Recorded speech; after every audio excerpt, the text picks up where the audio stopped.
આજે આપણે temperature control loop જોવાના છીએ.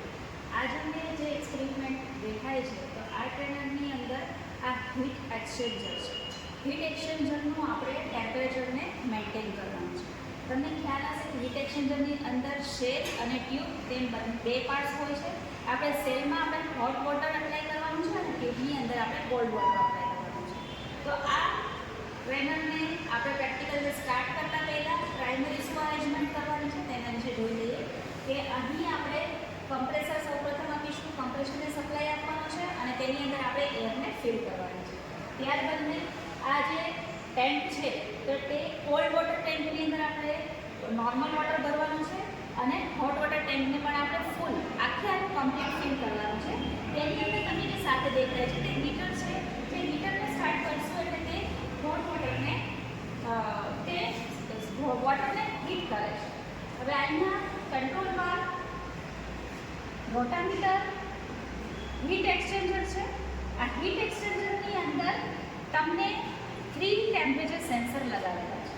અહીં પ્રથમ ટેમ્પરેચર સેન્સર છે કે જે હોટ વોટરમાંથી જે હોટ વોટર આવે છે તેને સેન્સ કરે છે અને તેનું જે વોટર છે તે હીટ એક્સચેન્જરના સેલની અંદર જાય છે અને સેલમાંથી ત્યાર પછી જે વોટરને બહાર આવે છે તે વોટર છે તેનું ટેમ્પરેચર સેન્સર અહીં લગાવેલું છે. અને જે કોલ્ડ વોટર છે તેને આપણે કેવી રીતે લેવાનું છે તો જ્યારે આપણે આ સપ્લાય સ્ટાર્ટ કરી અને તમે એર આપો છો તો જે કંટ્રોલરનો કમાન્ડ છે તે I2B કન્વર્ટરને મળે છે. I2B કન્વર્ટર 4 to 20 સિગ્નલ છે તે એરરના એકોર્ડિંગ આપી તે એર સપ્લાયને ચાલુ કરી અને એર સપ્લાયને રેગ્યુલેટ કરીને તે કંટ્રોલ વાલ્વમાં જાય છે.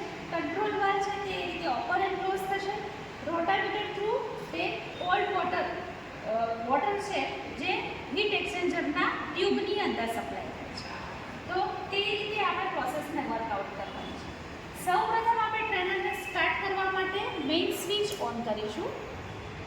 ત્યાર પછી આપણે હીટરની સ્વિચ ઓન કરવાની છે. હીટરની સ્વિચ ઓન કરશું ત્યારે આપણે જોઈશું કે હીટર કંટ્રોલર છે તેનો મેં 50°C સેટ પણ સેટ કરેલો છે. એટલે અહીં આપણે શું થયું કે હોટ વોટરમાં હીટર સ્ટાર્ટ થયું અને તે તમારું ટેમ્પરેચર છે 43.89. અહીંયા હીટર છે તે તમને સ્ટાર્ટ દેખાડે છે અને ટેમ્પરેચર ઇન્ક્રીઝ થાય તે તમને અહીં બતાવે છે.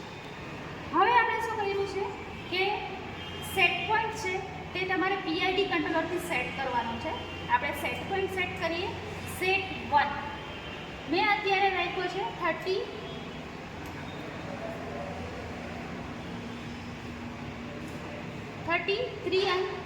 ડિગ્રી. સેટ SV 33 રાખેલા છે. એન્ટર આપીશું. ત્યાર પછી સેટ 2 મેં અત્યારે 32 સેટ કરેલા છે. એન્ટર આપીશું એટલે સેટ થઈ જશે. હવે આ સેટ 1 અને સેટ 2 શું છે તેના વિશે જોઈએ. હીટ એક્સચેન્જરની અંદર આ ફર્સ્ટ ટેમ્પરેચર સેન્સર છે તેમાં આપણે 33°C સેટ પણ સેટ કર્યો છે અને સેકન્ડમાં આપણે 32°C સેટ કર્યો છે.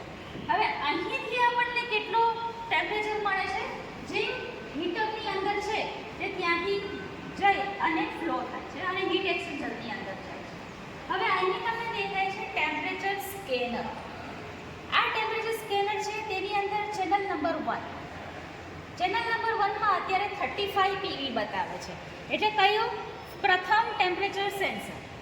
ચેનલ નંબર 2ની અંદર 35 બતાવે છે જે સેકન્ડ ટેમ્પરેચર સેન્સર છે અને થર્ડ ચેનલમાં 38 બતાવે છે કે જે હીટર ટેન્કમાંથી જે ટેમ્પરેચર સેન્સ થઈ અને એ વોટર ફ્લો હીટ એક્સચેન્જરના સેલમાં જાય છે તેનું તાપમાન 38°C છે. બરાબર છે. હવે આપણે જોઈએ ચેનલ નંબર 1 જોઈએ 35. આની અંદર સેટ પોઈન્ટ 1 જોઈએ 33. તો 35 છે આપણું અત્યારે 33 સેટ કરેલું છે. એનો મતલબ કયો થયો કે તમારે ટેમ્પરેચરને 2 ડિગ્રી ડિક્રીઝ કરવાનું છે. આ 2 ડિગ્રી ટેમ્પરેચર ડિક્રીઝ કરવા માટે કંટ્રોલર શું કરશે I2B કન્વર્ટર દ્વારા તે કંટ્રોલ વાલ્વને કમાન્ડ આપે છે ને કંટ્રોલ વાલ્વ છે એકોર્ડિંગ ટુ ઓપન થઈ rotameter through cold વોટરનો supply heat એક્સચેન્જરમાં ચાલુ કરે છે. અત્યારે હવે આપણે હોટ વોટર અને કોલ્ડ વોટર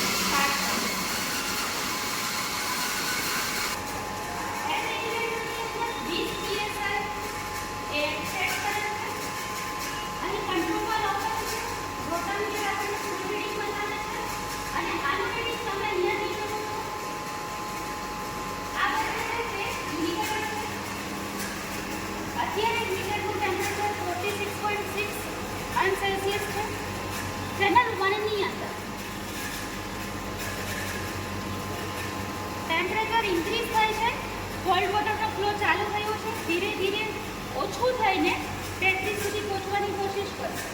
ને ચેનલ નંબર 2 ની અંદર આપણે સેટ પોઈન્ટ સેટ કરેલું છે 32 અને અત્યારે તમને 37 બતાવે. તો કોલ્ડ વોટરનો સપ્લાય ચાલુ થયો છે તો ધીરે ધીરે ડિક્રીઝ થઈ અને 32 પહોંચવાની પ્રયત્ન કરશે. એક વખત સેટ પોઈન્ટ આપ્યા પછી ટેમ્પરેચર સ્કેનરમાં તમારે રીડિંગ્સને નોટ ડાઉન કરતું રહેવાનું છે અને તમારે આ પ્રોસેસ છે તેને ઓબ્ઝર્વ કરવાની છે કે કેવી રીતે તમારો સેટ પોઈન્ટ છે તે તમે અચીવ કરો છો. સેટ પોઈન્ટ ત્યારે અચીવ થયો કહેવાય જ્યારે પીવી અને એસપી આ બંને સરખી માત્રામાં થઈ છે. બરાબર છે. આ ટ્રેનરની અંદર આટલું ખાસ ધ્યાન રાખવાનું છે કે જે હોટ વોટરનું વોટર જે છે